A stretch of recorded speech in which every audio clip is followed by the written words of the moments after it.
경기도 광역버스 업체 90%가 코로나19로 경영에 어려움을 겪으면서 노선을 반납하겠다고 밝혀 경기도가 버스 사업의 투명성을 높이기 위해 도입한 버스 노선 입찰제가 탄력을 받게 됐습니다. 경기도 의료원 포천병원에 입원해 있던 80대 남성이 코로나19에 확진됐습니다. 이 남성은 다수의 확진자가 나온 광주 요양병원에서 감염된 것으로 확인됐습니다. 경기도 특별사법경찰단이 최근 검찰로부터 21개 신규 수사 권한을 넘겨받게 됐습니다. 이에 따라 아프리카 돼지열병 등 가축 전염병 불법 행위에 대한 수사를 진행할 수 있게 됐습니다. 코로나19 확산을 막기 위해 경기도가 다중이용시설에 내렸던 집합 금지 명령이 2주 더 연장됐습니다. 하지만 QR코드 방문자 관리와 테이블 간격 1m 유지 등 관리 조건을 이행하면 영업을 할 수 있습니다.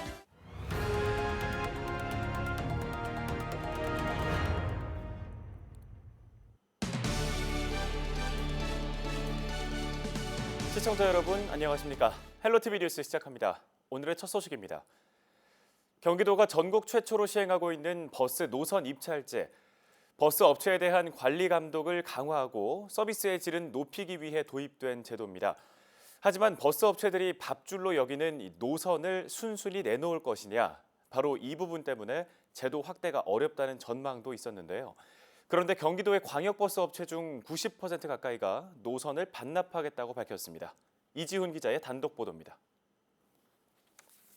의정부에서 서울 잠실까지 운행되는 광역 급행버스입니다. 공기청정 필터와 무료 와이파이까지 갖추고 있습니다. 도착지에선 버스 기사가 내려 승객들에게 인사를 건넵니다. 오늘 이 버스 처음 타봤는데 버스 기사님께서 이 시간대에 버스 이제 타면 된다고 시간도 잘 알려주셔서 아침부터 기분 좋게 출근할 수 있었습니다. 이 버스는 경기도 시내버스와 달리 민간 업체가 경기도의 위탁을 받아 운영합니다. 경기도가 민간 업체에 제시한 서비스 평가 매뉴얼입니다. 첫 차와 막차 시간 준수는 물론 친절기사 인증을 받은 기사만 운전대를 잡게 하는가 하면 차량 안전장비 관리도 꼼꼼하게 하게 했습니다. 상당히 업체에서는 두려움의 요소가 있는 거예요. 내가 이걸 지키지 않으면 4년이 날아가는. 노선을 공공이 소유함으로 인해 생기는 강력한 통제 장치. 경기도형 버스 준공영제 핵심 노선 입찰제입니다. 버스의 대중교통의 공적 역할에 맞게 우리 공적 지원을 강화하겠지만 그에 합당하게 도덕적 해이가 없는 합당한 책임을 충분히 부담해야 된다는 게 저희 생각입니다. 하지만 버스 업체들은 반기지 않았습니다. 노선을 입찰에 띄우려면 업체들이 밥줄처럼 여기는 노선을 반납해야 하는데 어떤 업체가 그렇게 하겠냐는 겁니다. 저희 버스가 한 1,500대 정도 되는데요. 이번에 이제 공영제 입찰제 한다고 하는 게 이제 뭐 16개 노선에 이제 한 120대 정도 한다고 아까 말씀하셨는데요. 1,500대에 비하면 극히 일부분입니다. 그런데 전혀 예상 밖의 일이 생겼습니다. 버스 업체들이 노선을 순순히 반납하겠다고 한 겁니다.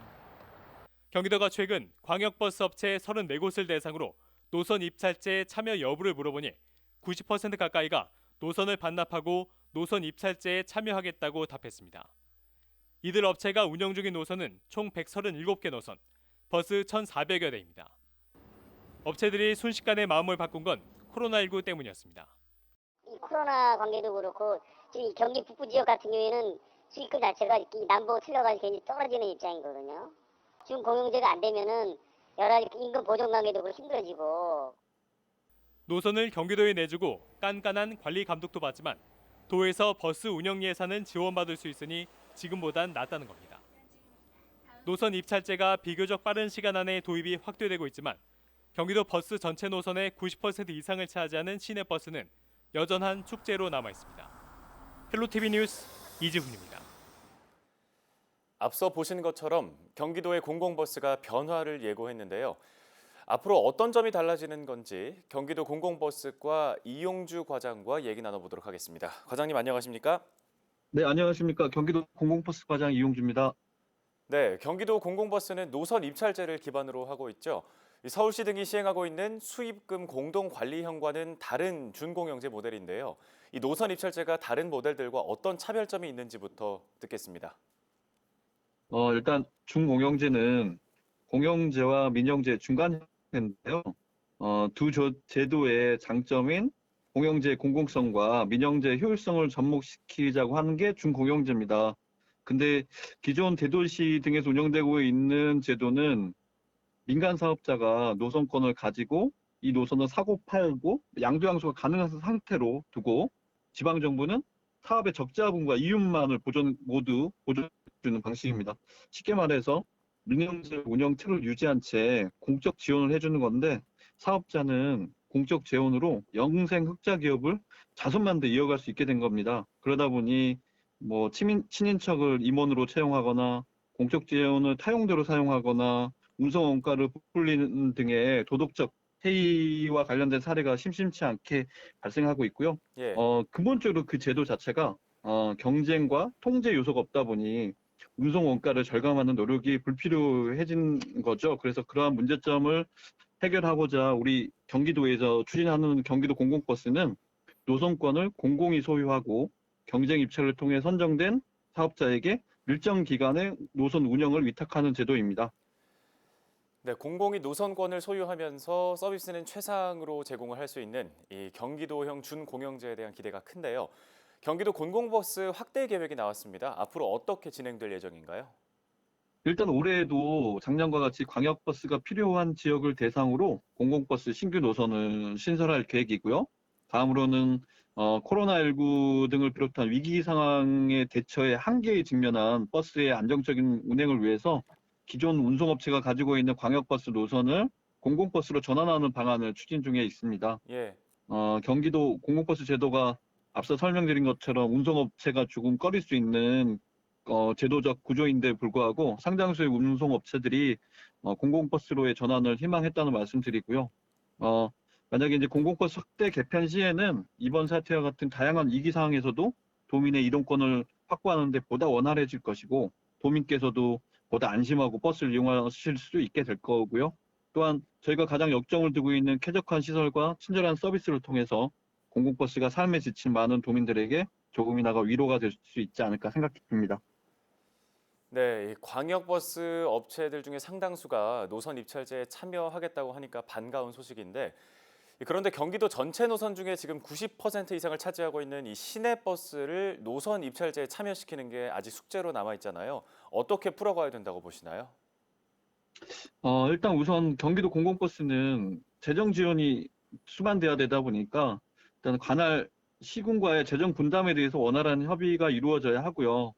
현재 그 절차가 진행 중에 있다는 말씀드립니다.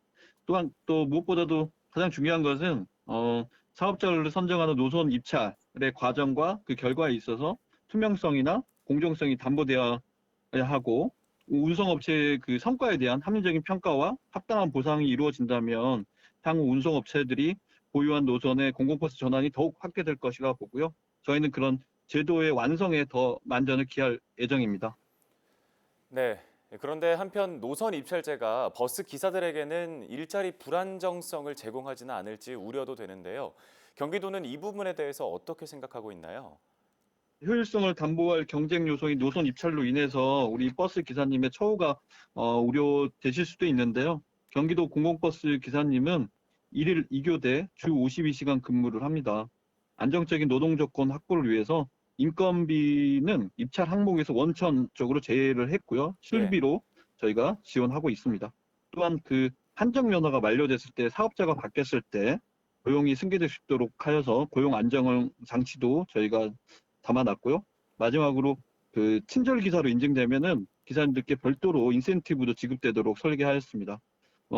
경기도 공공버스가 그동안 취약했던 버스 노동자의 처우 개선을 적극 추진해서 버스 산업의 노동시장의 양적, 질적 향상을 선도하겠다는 말씀 드립니다. 네, 알겠습니다. 도민과 버스 기사 그리고 경기도까지 모두가 만족하는 경기도의 공공버스를 기대하겠습니다. 오늘 말씀 고맙습니다. 네, 감사합니다. 다음 소식 전해드립니다. 경기도 의료원 포천병원에서 치료를 받던 80대 남성 A씨가 코로나19 확진 판정을 받았습니다. A씨는 확진 환자가 여러 명 발생한 경기도 광주의 한 요양원에서 환자로 있다가 포천병원으로 옮겨져 격리 치료 중이었는데요. A씨는 요양병원 관련 8번째 확진자인 사회복지사와 접촉한 것으로 알려졌습니다. 포천병원은 추가 환자 발생을 막기 위해 방역에 총력을 기울이고 있습니다. 경기도 특별사법경찰단이 아프리카 돼지열병 등 가축 전염병 관련 불법 행위를 수사할 수 있게 됐습니다. 경기도는 최근 수원지검으로부터 가축 전염 예방법과 석유사업법 등 21개 신규 수사 권한을 지명받았습니다. 이에 따라 앞으로 구제역과 아프리카 돼지열병 등 가축 전염병 불법 행위와 가짜 석유 판매 행위에 대해서 수사를 진행할 수 있게 됐습니다. 이번 신규 지명으로 경기도 특사경은 전국 14개 광역지자체 가운데 가장 많은 108개 법률과 관련한 수사 권한을 갖게 됐습니다. 다음은 주간 경기도 시간입니다. 경기도 내 다중시설에 내려졌던 집합 금지 명령이 2주 더 연장됐습니다. 서울 외곽순환고속도로가 29년 만에 수도권 제1순환고속도로로 명칭이 변경됐습니다. 주간 경기도 김호 기자입니다. 경기도 내 다중이용시설 집합 금지 명령이 2주 더 연장됐습니다. 경기도는 지난달 23일부터 지난 7일까지 유흥주점과 동전 노래 연습장 등 다중이용시설 집합 금지 연장 처분을 오는 21일까지 2주 연장한다고 밝혔습니다.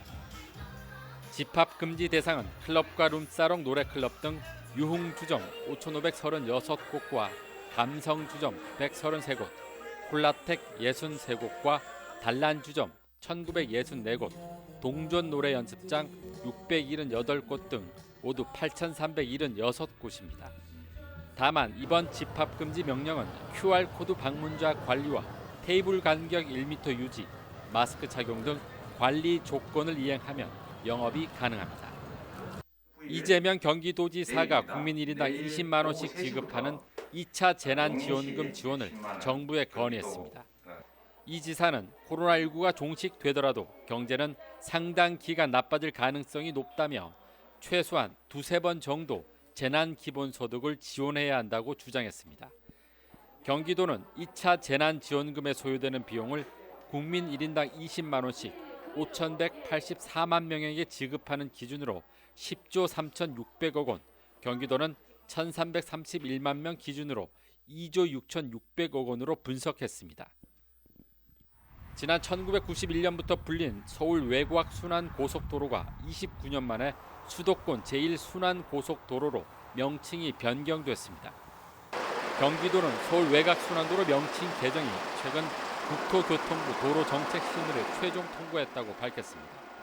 수도권 일기 신도시 교통난 해소를 위해 지난 2007년 완전 개통된 서울 외곽순환고속도로는 경기도 14개 시군과 서울, 인천 각 3개 구 등 3개 광역자치단체와 20개 기초지자체를 경유하는 128km 고속도로입니다. 전체 90% 이상을 경기도와 인천 구간이 차지하고 있지만 서울 외곽이라는 이름으로 불리면서 그동안 경기도와 인천이 서울의 변두리라는 부정적 이미지를 심어준다는 논란이 일어왔습니다. 이재명 경기도지사의 청년 정책 가운데 하나인 청년 면접수당 신청 접수가 시작됐습니다. 청년 면접수당은 청년층의 적극적인 구직활동 지원을 위해 면접에 참여하는 경기도 내 미취업 청년에게 최대 21만 원의 면접 활동비를 지원하는 사업입니다. 신청 대상은 경기도 내 거주하는 만 18세 이상 만 39세 미만 미취업자로 주 30시간 이상 상시 근무 가능한 일자리에 지원해 면접에 응한 구직자입니다. 신청 기간은 다음 달 말까지며 경기도 일자리재단 홈페이지에서 온라인으로 신청하면 됩니다. 경기도가 복지 예산의 투명한 집행을 위해 공정복지추진단을 운영합니다. 복지국장을 단장으로 하는 추진단은 총괄반과 점검반, 수사반과 감사반 등 8개 반으로 구성하고 민간 전문가 4명 등 30여 명이 투입됩니다. 점검단은 앞으로 사회복지법인과 기초수급 대상자, 노인 장애인 시설과 공공임대주택 등에 관련한 현장 조사에 나섭니다. 점검 결과 위법 행위가 적발될 경우 사회복지사업법 등 관련 법령에 근거해 시설 폐쇄와 부정수급액 환수 등의 조치를 취할 방침입니다. 헬로티비 뉴스 김호입니다. 뉴스를 마칩니다. 시청해주신 여러분 고맙습니다.